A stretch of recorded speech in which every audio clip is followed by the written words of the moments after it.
With an update on an altercation and more, this is Wrestling Rambles. My name is John, and you're watching the Wrestling Report. Before we move on, make sure you subscribe to Wrestling Rambles with notifications on, and don't forget to like the video.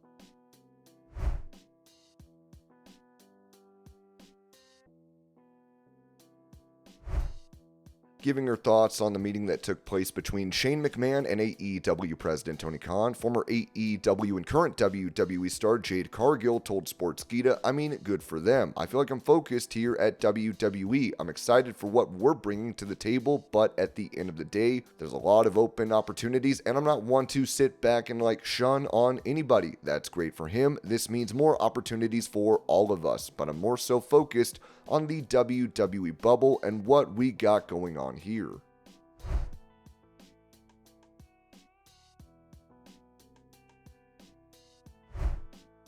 Previously, the father of Jey Uso and WWE Hall of Famer Rikishi criticized WWE's booking of Jey Uso, saying this on his Off the Top podcast. They're not doing a damn thing with Yeet. My opinion's why? Why do you not push or give the most popular babyface in my eyes, be it my son or not, if the Yeet Master or the Yeet Man is over? Why? How come? What is the problem? Not giving this guy some type of title, something, win something. It'd only be good for business, wouldn't it? Jey has now responded, telling the Ringer Wrestling Show, he just said what he said about my creative. I'm like, Dad, just watch the show. Let me work. Let me go out and work. Enjoy the show. Make your rap track. That's Pops though. Shout out to my dad.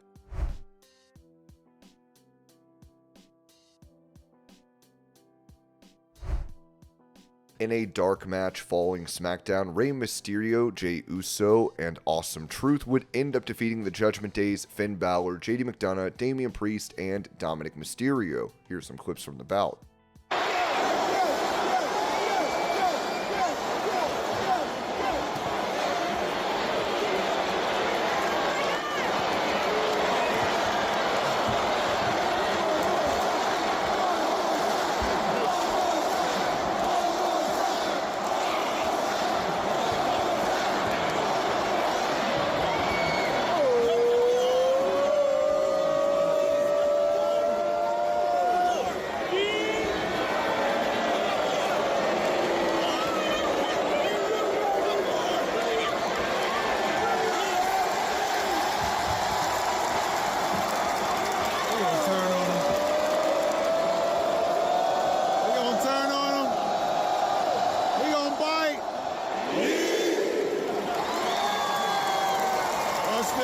Watch this. He gonna turn on him. He gonna turn on him. He gonna turn on him. He gonna turn on him. Yeah. Nah, I knew it. I knew it.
In an interview with Jackie Redmond on the WWE YouTube channel ahead of SummerSlam, Logan Paul noted how the locker room in the company has received him thus far during his run as a pro wrestler, saying, "Horribly across the board. You had the occasional semblance of respect from people that I respected, like Randy Orton, who respected me and accepted me with open arms. The Miz, even Roman, was just so kind to me. I think there was a level of resentment the locker room had for me, and why would they not? I'm not in the locker room. I'm in my big ass green room. I just got here. In their eyes, what had I done to deserve that? The answer is everything I had done before getting to the WWE. I will outwork everyone in this industry. I think they know that, and it would suck to see an outsider like me to come in and do your job just as good as you, if not better, and get the green room."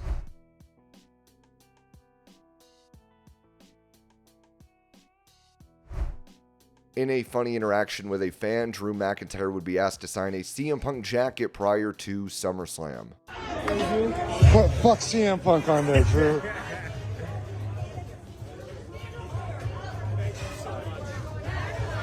You're the fucking man. Can you sign it? Have your phones out ready. Thank you so much, Drew.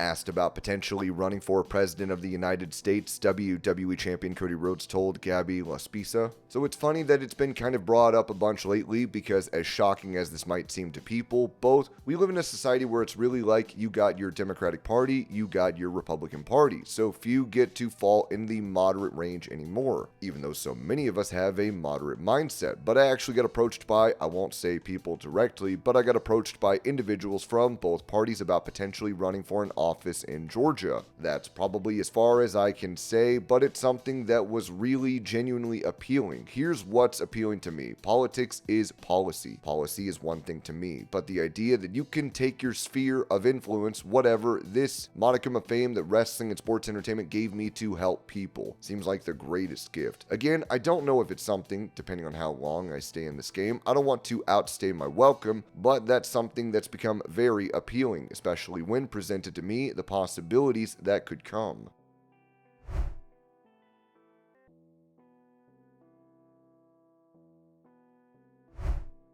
Sticking with Cody Rhodes, he would discuss his match against Solo Sikoa prior to SummerSlam, telling ESPN, "This, hopefully in an entertaining way, is a bit of a repeat of what we got at WrestleMania. I defeated the Tribal Chief, the true Tribal Chief, that being Roman Reigns. I look to defeat the pretender Solo Sikoa at SummerSlam. On top of that, Rhodes would then call out The Rock, saying this, 'If you're also someone in the bloodline, perhaps named The Rock, I hope you will be watching, because if you claim the Tribal Chief mantle next, the same thing will happen to you.'"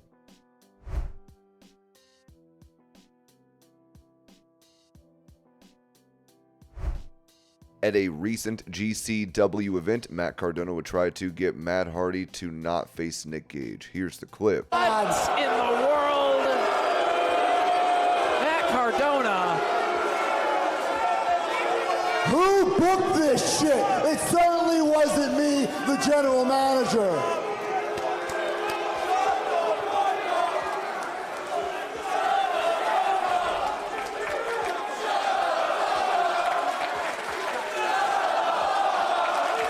Matt, you are way too good for this. Much as I want to have you on our roster, you are way too good for GCW. You're Matt freaking Hardy, Hall of Famer, one half of the Hardy Boys, the Wonder. You know who this guy is? He's a fucking criminal. He's been to jail. You don't want to wrestle him. You shut the fuck up. I'm trying to talk some sense into Matt freaking Hardy. You are better than Nick Gage. What do you say you come with me and Jimmy and we delete this match from ever happening? Come on.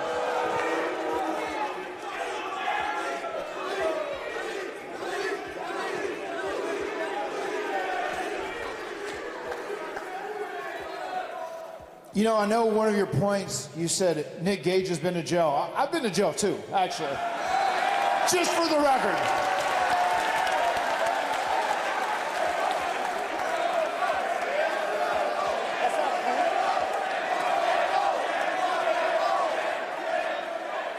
But I get what you're saying. I've been doing this for 32 years, one half of the greatest tag team of all time, V1, Broken Matt. But did you not hear the way this entire audience loves this man? He is the face. He is the heart and soul of GCW. And tonight it will be my honor to wrestle him. And if you think for one iota, for 1 second, that I was gonna walk back there with you, you can go fuck yourself.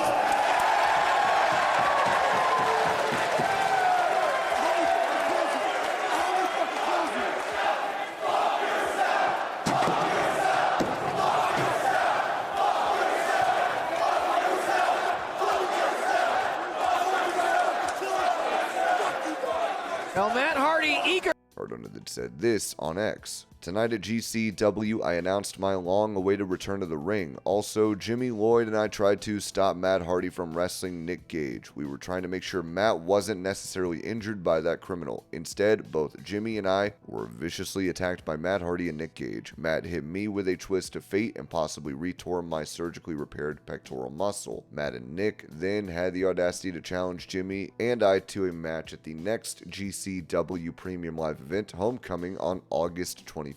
We agreed. However, I have been taken to a local medical facility to see if this match can even happen. I don't want to let the GCW universe down. F you, Matt Hardy. F you, Nick Gage. Where the F was SDL?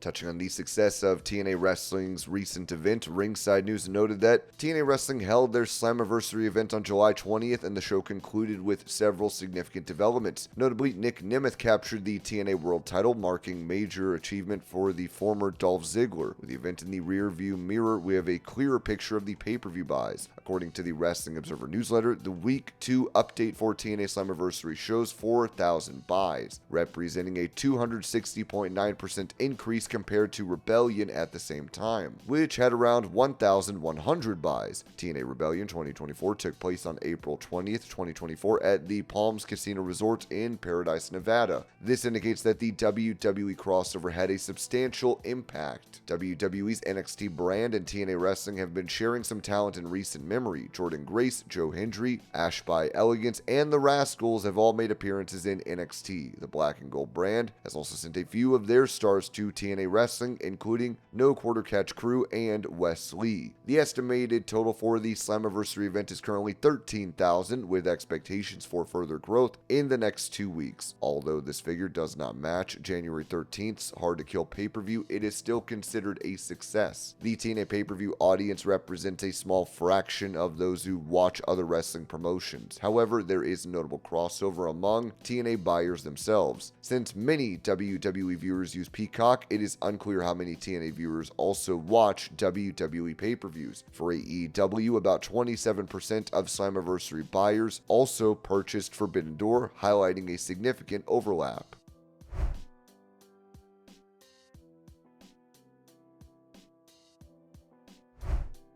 Showing off the Prime truck that he took from Logan Paul, LA Knight posted this clip to X.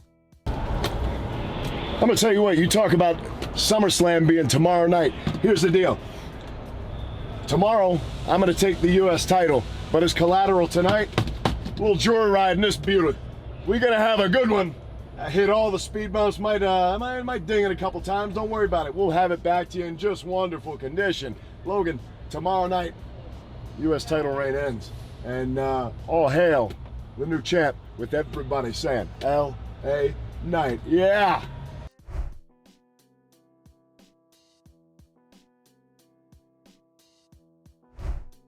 Recapping the conflict between MJF and Britt Baker and providing an update on same, Ringside News noted that tensions have been high backstage in AEW with MJF, the newly crowned AEW American Champion, at the center of controversy after a heated confrontation with Britt Baker. The AEW locker room is reportedly upset over the fact that MJF did not face suspension. The conflict reportedly began when Britt Baker made comments about MJF and his girlfriend Alicia Atout in the women's locker room. Atout relayed these remarks to MJF, leading to a series of confrontations involving MJF, Baker, and Atout. Will Ospreay also got involved, discussing the situation with Baker as tensions escalated. Tension hit a high point when MJF, frustrated with the situation, punched a wall backstage, illustrating the intensity of the emotions in AEW's locker room. Despite the internal conflict and a brief suspension for Britt Baker due to an HR investigation, she continued to appear on television. On Wrestling Observer Radio, Dave Meltzer discussed how MJF and Britt Baker's confrontation was perceived backstage after MJF wasn't given a suspension. People backstage were genuinely angry about the lack of disciplinary action against MJF.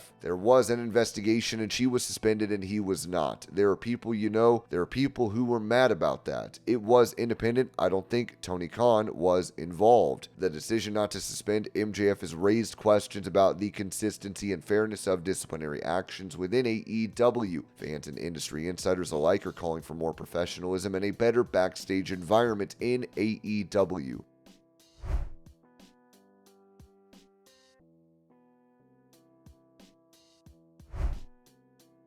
For an update on MVP, Ringside News wrote that Montel Vontavious Porter, MVP, renowned for his impactful tenure in WWE, is transitioning to a new phase in his career. Recently, he made an unexpected appearance at Josh Barnett's Bloodsport 11, confronting Barnett and teasing him about his future endeavors. During his appearance at Bloodsport 11, MVP clarified that he does not intend to return to WWE after his contract expires. Instead, MVP expressed a keen interest in participating in future Bloodsport events and challenged Josh Barnett, who agreed to battle him. Moreover, earlier, it was reported that MVP's WWE contract would expire in the middle of this month. However, Dave Meltzer revealed in the latest Wrestling Observer newsletter that his WWE contract officially ended yesterday, August 2nd, but neither MVP nor WWE has publicly commented on his departure.